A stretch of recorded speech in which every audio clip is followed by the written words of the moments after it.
अभी भी हम फास्टेस्ट ग्रोइंग इकोनॉमी रह रहे हैं।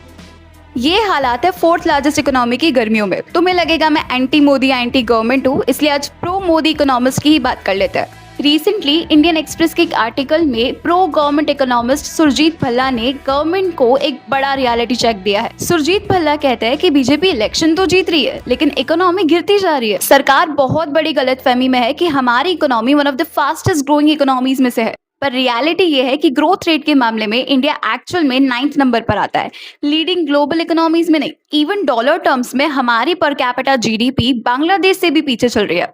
India is ranked at 16 while Bangladesh still stands at first. पिछले साल से रुपए की वैल्यू 12% तक गिर चुकी है, making it Asia's worst performing currency.